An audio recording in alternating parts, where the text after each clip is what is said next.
on France 24.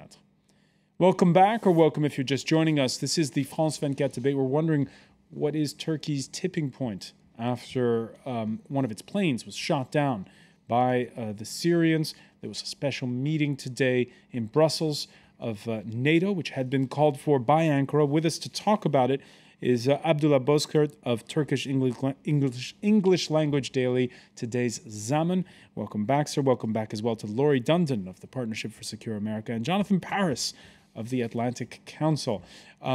We were talking before the break about the expectations. We started to broach the subject of expectations regarding what others are expecting of the Turks at this point. We heard a lot of the refugees pouring into Turkey from Syria who want the Turks to go in forcefully. The Syrian National Council, which has been established with the blessing of local authorities in Istanbul, has high hopes for Turkey in the days, weeks, and months to come. The UN's position depends on Russia's position.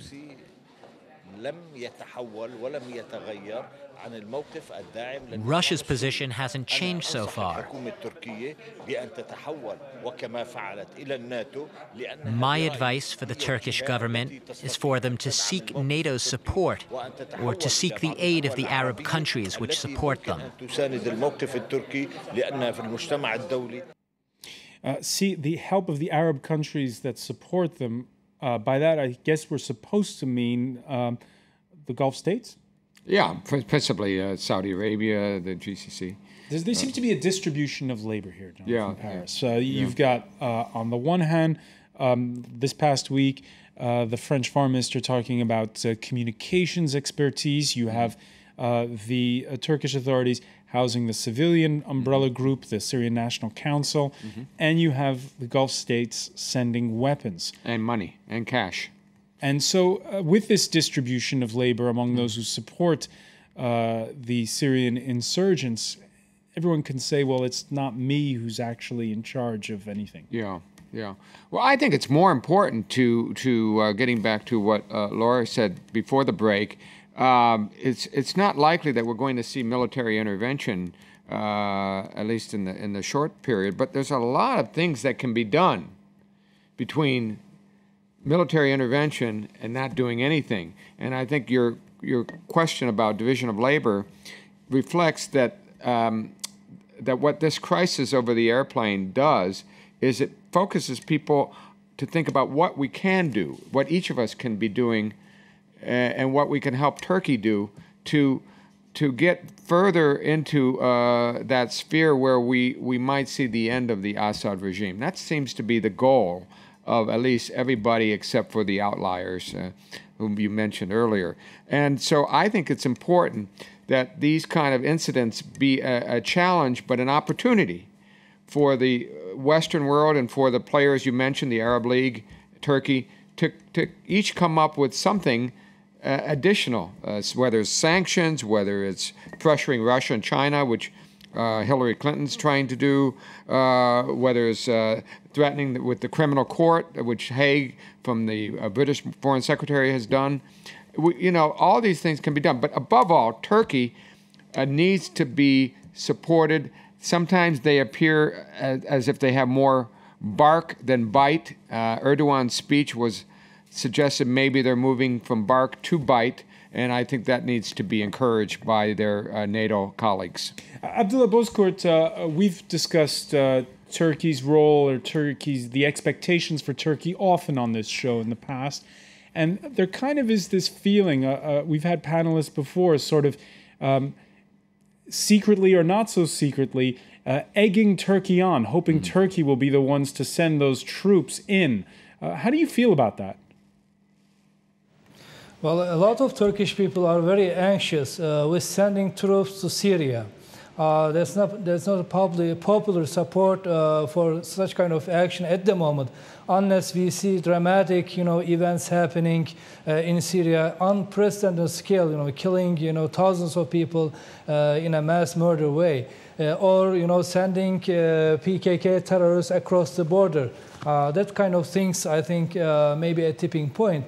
But we already seen some troops movements today along the border side. So I think that's more than a tough talk. We're already doing a lot of work in terms of providing support to the refugees. We are not taking any money or financial support from outside to take care of these 30,000 people. But what can we do at the moment? I think the problem is to build up a coalition. We need to put more pressure on Russia, on Iran, on China, because the military interference by itself is not the problem. The problem is after that. How are we going to stabilize the Syria? How are we going to consolidate the transitional regime there? I think that's the main problem we're going to face. You know, the Turkey is the second largest army in NATO. Militarily, you can easily defeat the Syrian defensive or offensive capabilities. But the problem, how you're going to stabilize the country after that when you see a civil war erupting there. I think that's the main challenge. That's why we need a lot of international partners to be able to face that challenge. Laurie Dundon, that is an important point because we've seen that a lot of times what's been happening in Syria, especially what the situation in the besieged city of Homs has been likened to Sarajevo. We see that the Bosnian conflict ended in 1996, I believe, and there are still foreign troops there to keep the peace. And actually, this is quite reminiscent also of the period in the run-up and the beginning of the Bosnian War, where we saw for years the international community being quite hesitant to get fully involved in a civil war where they would need to take sides and it would be messy, bloody, and a clear intervention. So you saw UN meeting after UN meeting and NATO meeting after NATO meeting calling for condemnation of violence. Once you go in, you're there for a long time, maybe. Absolutely. And so with that experience, countries and nations, particularly of the West, are extremely hesitant to take on what they see as a potentially unwinnable war.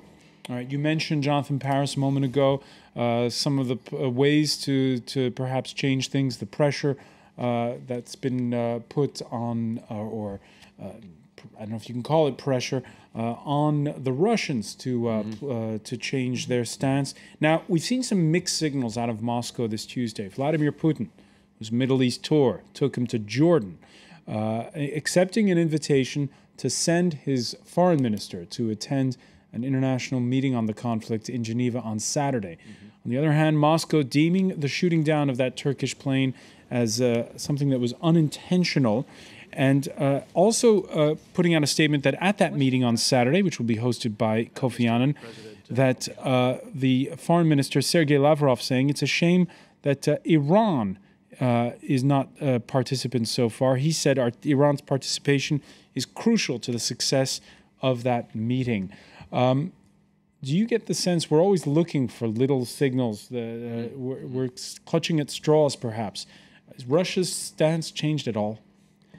It may have changed incrementally. I mean, Russia and China, as you said at the outset of the show, is seriously watching the deterioration of Damascus, of the regime's hold over Damascus and Aleppo, and so they may be changing not so much because of Western pressure, but because events on the ground suggest that they ought to cut their losses. Some people have said that that ship that they were sending to Tartus to their port was really to help evacuate perhaps Russian dependents. But I want to just get back to one point, which is it's not so much that the Turks or the West has to intervene on the ground.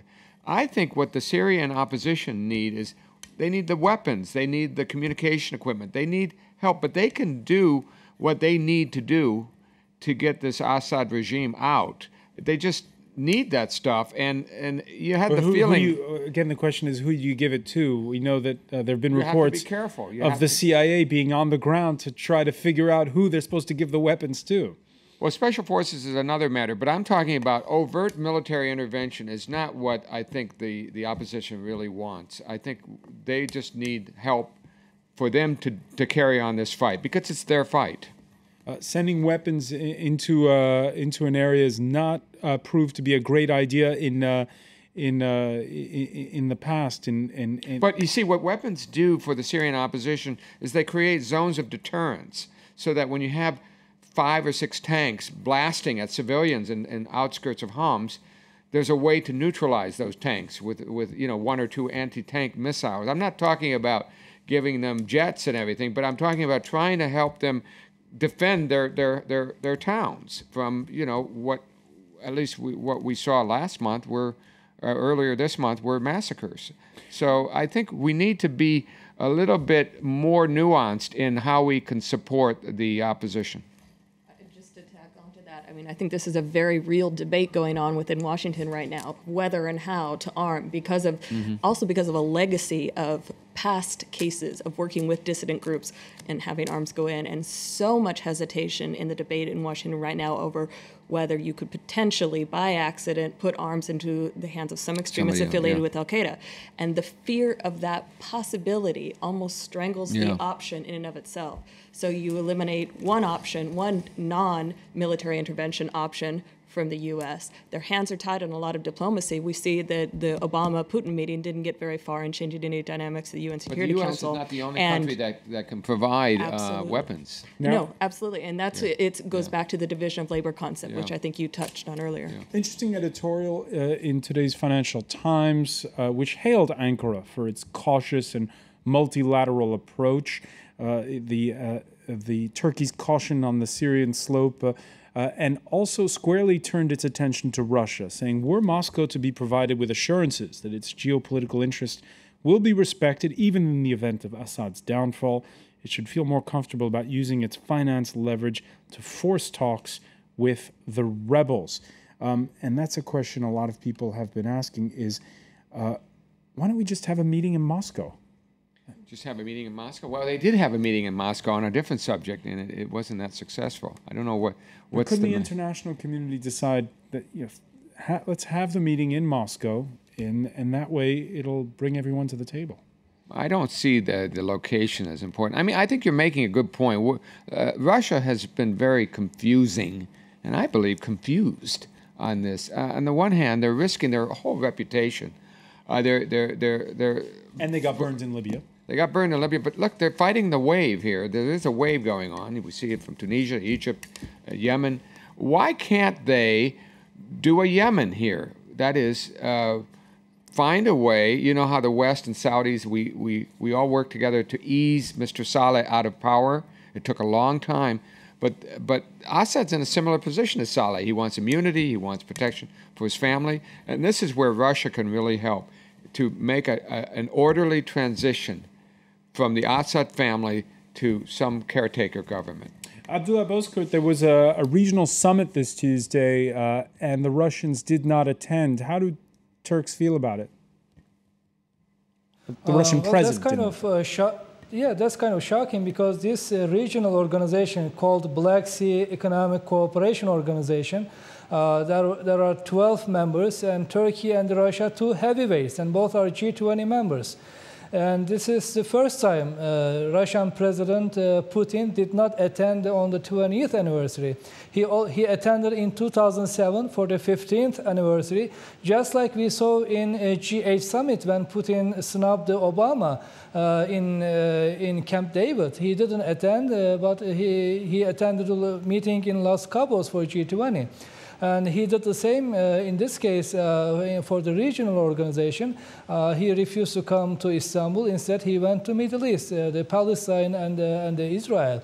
I think that's a spillover effect. But I think the Russia is losing a lot of credit in this game.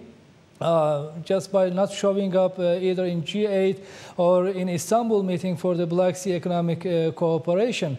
So we need to push for more pressure, bring on Russia, on Iran, on China, so they can abandon the regime. By the way, the problem is not only Bashar Assad. I mean, we are talking about the Yemeni solution, like Salahi leaving the office.